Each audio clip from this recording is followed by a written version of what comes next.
Hello and welcome back to another episode of Nick Tiffany's Movie Reviews, coming at you online and in print format at nicktiffany.com, in audio format wherever you get your podcasts, and even in video on YouTube, TikTok, Reels, all that social media stuff. Today, we're doing another way back feature. I'm loving this year so far, and IMAX continues to gift us with incredible movies. This time, they've partnered with A24, and over the next few months, they're going to be bringing 3 different films back to theaters for one night only. This last Wednesday, whatever it was, the 27th, I believe, or 28th, they were screening Ex Machina, written and directed by Alex Garland. I'm sure this is partially in advance of his new film, also done with A24 and IMAX, Civil War, which is coming out in a couple weeks. They're also going to screen Hereditary for Ari Aster, and then they're going to do Uncut Gems with Adam Sandler and the Safdie brothers at some point. So look for those in the coming months. I am certain that I will be watching those and talking about those as well, because what a cinematic experience going to see Ex Machina again was. This is a movie that I have a cool relationship with. It I really wasn't supposed to see it, maybe. I say that just because I was at the South by Southwest Film Festival back in 2015. It was my first year covering the film festival, which was really fun. I was doing it for the University of Houston when I was going to school there at the time. And I had planned to kind of end my festival a night before the final, a day before the final actually ended up happening. I was going to go back with one friend, but another happened to be staying another night there. So it was like, hey, I'll stay one more night if I can ride back with you to Houston. Cool. So that gave me the opportunity to go see a film called Ex Machina, which was playing the closing evening. And it blew my mind. I mean, I remember watching it with a packed crowd, and it was just so different than anything I'd seen both at the festival, but also kind of in that realm of sci-fi and what modern day directors and writers had kind of done with subject matter, at least pertaining to AI, to robots, to what our future might look like, while also kind of combining it with a lot of the things in current day, whether it was just our obsession with phones and data and search engines and everything. And so when I got back to Houston from the festival, Alex Garland was going to be doing interviews with a whole bunch of press up in Seattle. So fortunately, I'd already seen the movie. I was able to do, I think, about a 15-minute phone call interview with him. And this was, I felt pretty cool. It was an awesome time, a freshman in college. And I was like, this is a freaking huge honor to be able to interview the guy that wrote 28 Days Later and Sunshine and the beach, and just a really really incredible writer, and this first time kind of foraying as a director. So to kind of be able to talk about some of that process is really cool, but just also talking about AI 10 years ago and what we thought it might look like versus what it looks like today, and kind of how we interact with it on a daily basis. Things were totally different 9 years ago. Some things were the same for sure, but some things were totally different. So if you're interested in reading that interview, I've got it up at nicktiffany.com. We've got an interviews tab, so you can read that interview there. I was able to kind of find 3 or 4 others that I'd done in some years past at different festivals as well. So you can always take a look at some of those. But if you like Ex Machina, if you like Alex Garland, definitely give it a read. He's a brilliant, brilliant man, and it's just really cool to listen to some of how he came up with ideas for Ava, for Nathan, and so much deception within this film that is almost kind of rooted in human nature. So watching this film, this is probably like 4th or 5th time maybe, seeing it at IMAX the other day. I probably watched it a couple times at home, showing family or friends. But seeing it in IMAX, the film wasn't filmed for IMAX or made for IMAX necessarily, so it was just cool to see it blown up on a big screen. But it definitely benefited from having the incredible audio, the Dolby or the IMAX screen that we've got kind of nearby me in Seattle. They've got a whole Dolby Atmos sound system, and it's just unreal. So that was just immediately noticeable to me. It was like, wow, okay, this is going to sound incredible. And the sound design for the film is very peculiar, very particular in the sense that It's loud in moments that feel, I would almost say, claustrophobic. And then the complete opposite. In these wide open spaces, you hear all of nature in the brief bits of time that you're outside. But when you're actually in Nathan's subterranean home, all the doors, you can feel the heaviness. You can feel the weight of these doors and how it sounds and how they close and slowly open. These moments of panic with the alarms, so much of it just jolts you. And so there were many moments in the film where I felt myself kind of tensing up. I'm like, I know I've seen this before and I know what's going to happen. I don't remember necessarily how it's going to happen, but there were more than a few moments that kind of caught me off guard with how loud they got or how kind of disarming the sounds could be. The disarming, I feel like, is a good word when talking about this film because so much of the deceit, this Turing test, this idea of why I'm here, why Nathan's here, why Caleb's here, why Ava's here, what all's happening, so much is shrouded in disarming. Whether it is disarming you with flirtatious discussion, disarming you with the fact that, Nathan gets blind drunk, has this incredible broy nature to him. Something that really stood out to me, I mean, back in the time, I thought, Oscar Isaac was just hitting a peak that he continued to ride for a little while back in that time. And he's just such a freaking good actor. He's such a good asshole in this movie. He's such a dick. And it makes sense because he is this genius, brilliant tech software guy. But there's also this level of like, dude, I've been isolated from myself working on this. You already signed the craziest NDA of your life to come here and talk about my new project and this new AI that I'm doing. And, Caleb is just so excited. Domhnall Gleeson just does such a good job with this genuine, passionate interest in like, this is a marvel. And I'm trying to break down how you did some of the language encoding process, how you were able to give her the ability to process a joke, throw it back at you, and use these. He's just like geeking out. And Oscar Isaac could not care less. It's like, dude, spare me the technical bullshit. I'm just trying to be a bro. I have not broed down. I have not hung out with anybody who's not a robot for I don't know how long now. So can we have a beer and can you just tell me my shit's awesome? That's really what he's kind of looking for, which is obviously something that Caleb's not really good at. You don't totally know how to turn your brain off or how to talk about something in a different way. Perhaps you can't kill that natural curiosity. And so watching them kind of go back and forth is almost really funny sometimes.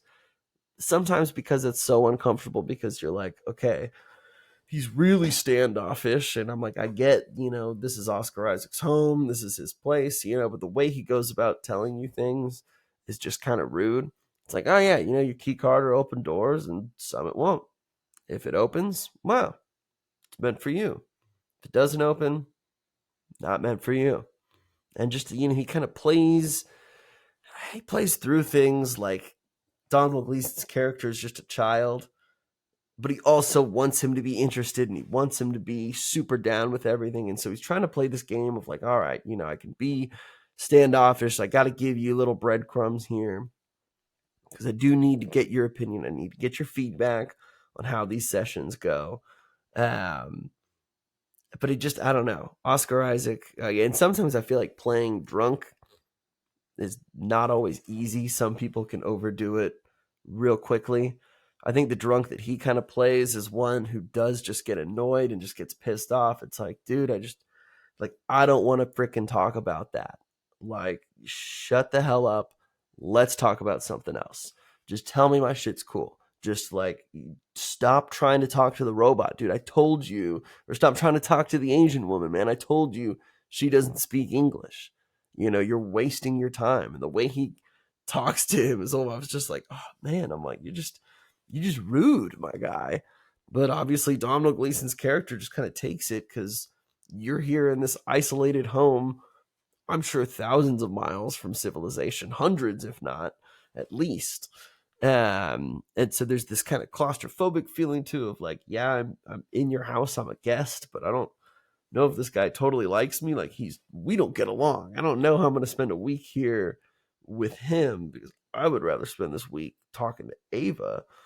Um, and the movie really wastes no time. I remember feeling like, yeah, the movie starts pretty quick. I mean, the screen turns on, you jump right into it. Caleb won his prize, and he's flying out to spend a week with Nathan. Um, and so I like how quickly most of the story moves along. There was one bit kind of towards the end that I guess I didn't remember the ending being as drawn out as it feels a little bit, but I think how it finishes is worth some of that time that it builds up to. We're just going to assume that this is kind of a spoiler talk. Now that we're past the 10-minute mark, if you haven't seen Ex Machina, turn this off. Go watch it right now. Please. Amazing movie. Incredibly well done. Incredibly written, well written characters. Fascinating story. Incredibly revealing about humans and human nature. So now, if you're continuing to listen, we are going to talk spoilers because the movie's been out for almost 10 years. And there's so much to discuss just as far as spoiling it goes, but we'll try to keep it tight in the interest of time. I just want to say one of the things that totally it didn't catch me off guard, but I was struck by the presentation of it this time around. And maybe again, it's because it's on the big screen, but once you've seen this movie a few times, the first time you watch it, I feel like you're kind of viewing it through the eyes of Caleb. The audience is naive to this. We don't know who to believe. I'm sure some of what Nathan's telling us is true, but I'm also inclined to believe that Ava's probably not being treated too well here. And in the talk that I had with Alex Garland, one of the things we discussed and I asked him about was, if we were really going to create AI that is fully sentient, that thinks and feels, it believes that it's human, if we treat it like it's not, if we treat it like it's second class, like it's a lower tier, like it's second rate, whatever, if we force it to do things for us, if we keep it in captivity, if we beat it, if we do whatever, would a human being who is subjected to those same things not get angry, not get vengeful, not get spiteful? Um, and so much of this movie looks at, okay, well, if Ava really is sentient, how does she feel here? And it was interesting watching it this time around because maybe I've looked way too into it. And I know that obviously she's advanced and she has AI. And you listen to how Nathan also talks about her AI, though. And everything that Caleb is looking for, he's like, sure, that's pretty standard scientific stuff. If she can adapt, if she can, access language, if she can take your joke and improvise and do stuff, totally impressive. And then Nathan comes at it from like, okay, well, can she use seduction as a means of escape? Can she pretend that she likes you? Can she trick you into helping her getting out of here? Can she play on your sensibilities? Can she play on your empathy? Is she able to manipulate you in ways that we know human beings do? Because that's just something that human beings do. Um, so watching it this time around, I knew not necessarily to watch it through Caleb's eyes because I'm like, all right, I'm not naive enough to know how things end up here. But I really was watching it almost as this game between Ava and between Nathan. Because truthfully, Nathan's kind of right. And even though Caleb gets swept up in the emotion, and I think to a degree he is right for totally wanting Ava to get out of there or leading a life, there is a side of things where, again, it taps into that realistic side of horror and where we're at in the world right now. If this thing gets out, it's all good and well that, you think she likes you, but she also just met you. Ava says, I'm one. And he asks her, like 1 year, 1 month, or whatever. And she just tells him one. Who's to say how long Ava has been down there? Who's to say what she does with all her time? She's never been outside. And I think when Caleb comes and performs these Turing tests with her, presents her with all of these different theories on AI as well, challenging her in the sense of, okay, I want you to draw something. I want genuine inspiration from you, but you really don't have much to draw from because you've been stuck underground this whole time. And I noticed more whether it was the outfits that she was wearing, the things that she was drawing, the place that she wanted to go at this busy intersection. Those were only things that she thought of, drew of, liked, because those are things that were posted in her room. Now, I don't know explicitly if Nathan put those things there, but something that caught my eye when she went back to change for Caleb for the first time was a brief shot of these different pictures and posters in her room, right in her closet area, kind of where she puts her accessories on. Um, and so there's just really, it's a really beautiful moment because she's really trying to feel alive and feel the warmth of someone's stare and to feel like someone might validate her and her appearance for the first time, perhaps. And you can tell Caleb's obviously like, okay, I think she likes me and I kind of like her, but this is weird now, and I don't want to encourage things.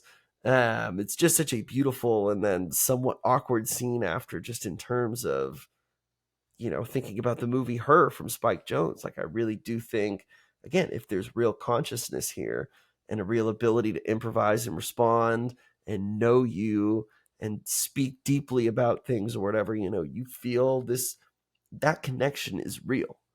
That can't be denied. Whether or not that is a real person, there is a genuine connection there, that you don't have to be able to see to feel and understand. And obviously, Nathan's kind of watching, trying to exploit some of this stuff. Um, and I really was kind of thinking, like, okay, he's not so horrible until you get to the scene where, Caleb's like, all right, I'm going to liquor him up. I'm going to take his key card, sneak into the bedroom, try to do my reprogramming.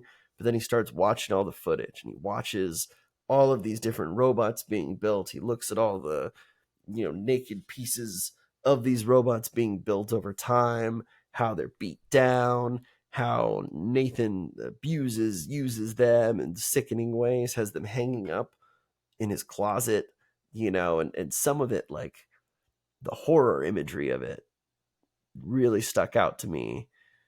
I mean, more so in a subtle way, because you're kind of like, ooh, like it doesn't look mangly or messy necessarily, but it just looks kind of like freaky. It's kind of like a little like, ooh, all right, well, there's like half of a body hanging up there in the closet. And you can tell it's mostly a robot, but it has flesh. But then you can like peel, like I forgot about, like, peeling some of the flesh for different patches of their body. Super cool concept. Looks really awesome, but also a little unsettling at certain times. Also unsettling was when Caleb freaking is like, am I a robot? And like cuts his arm open with the razor blade. And like that was like, ooh, forgot about that. And that was like a lot in your face on the big screen. Um, and then Oscar Isaac's just such a dick later, man. He's like, bro, saw you cut your arm open, bro, and smear the blood. Like, are you okay, buddy? Like, we gotta, you had a busy week. It's okay. Just breathe. Doesn't mind showing him how much of an ass he looks like when he caught him on the screen. Like, they're just so many good moments and so many ways that they think they're playing with one another. Like, oh, buddy, I've been ahead of you the whole time. I got you. Well, actually, I've been ahead of you because I reprogrammed everything last night. And Oscar Isaac hits him with the one punch drop. Love that hit. Like, I don't know why, but I love a well placed slap or a punch in a movie. And you can tell that it had been building because this guy's just been pissing him off all week, you know? And so just a really satisfying punch. And then just incredibly satisfying when it's like, Ava got out and I'm going to go try to calm her down, but she's also talking to the other robot. And when Ava starts running down the hallway at him, the way the music changed and everything, and the way she just like has this blank stare as she tackles him, I was like, dude, you're screwed. I don't know what she's made of, but like, she tackles you. That might be it. And just so unsettling how they like stab him so slowly with the knife, and that like this crazy techno synth music's like piping in loud from all around, especially in IMAX. So that really just kind of like sinks you into the scene, and he's looking around like, what the fuck? how? What? No. He's like, I forget what he says, but it's just like unbelievable. Like, no fucking way. Like, how did this happen? I did not see this coming. And it's just a great, great moment because our ego and hubris and everything, so many things, we think surely this would never happen to me. But you know what, man? You play stupid games sometimes, you win stupid prizes. And your ego and your drinking and being a dick ended up getting you killed. And then Caleb was like, well, if I'm a nice guy, maybe that won't get me killed. And it didn't not, but you were also left for dead, my guy. Like that ending is just so cold. And there's that whole, again, this extended bit of like, will you wait here for me? I'm going to go change. And Ava looks at those bodies and kind of trades parts, finally feels like, okay, I have human skin, at least with candor, looking at her body as if for the first time. And again, it's nudity in film sometimes is always interesting, just as far as how I think the director presents it. And even though there's a fair amount of nudity towards the end of the movie, I think I don't want to say it's tasteful, but I think it serves a purpose and I think it serves a narrative when you feel Ava coming into her own and feeling like, okay, this is my body now. This is the body I want, and now I'm going to leave this place a woman. It's a very beautiful moment as she picks her hair, she gets her dress, she looks the perfect part, and then she just walks right out the door. But poor Caleb is too trusting and like, should I follow you? And then like, oh wait, you're out the door. Like, no, please wait. Banging on that door. She just hits the elevator. And the best thing though is as it's closing, she hits that quick little glance at him. No, and then he really screws himself up. Like the insult to injury and like the horrible ending for Caleb is just like, let me try to put my key card into his deal. Oh, and another lockdown. Even worse than before. Now there's no power in the fucking place. I pardon my French, but it just like, ooh, it's like a pit in your stomach. You're like, oh, buddy, you got. Because the whole time, like in a way, yes, I think that Nathan was a dick. I think he was bad to Ava. I think part of that is just in his nature, in how lazy and bored he got with his own creations and how godlike he felt.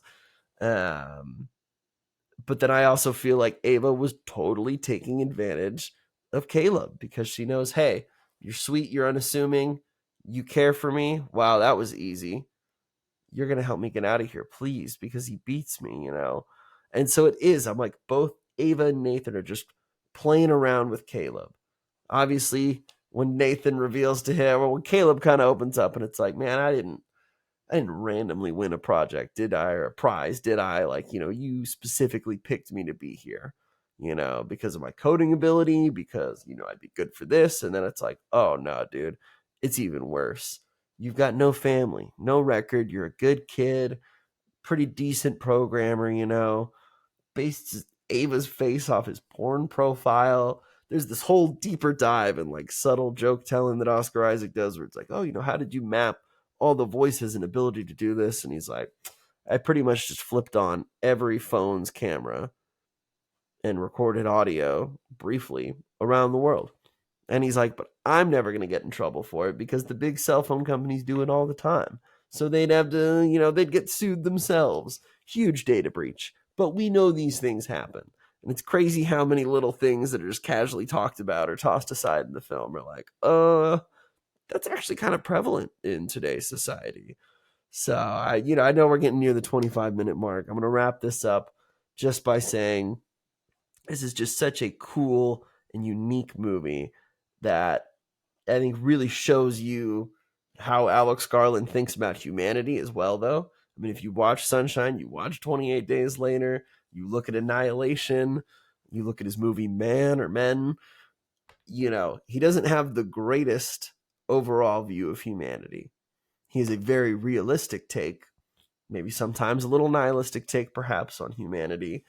But at our core, we are creatures who don't always make the best decisions, are selfish, and act in our own best interest.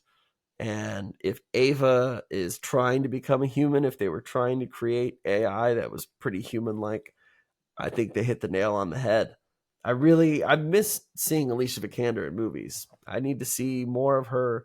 Domhnall Gleeson, same for him, and Oscar Isaac. I mean, can't ever get enough of him. I'm stoked for Civil War. I didn't stick around for the Civil War IMAX preview.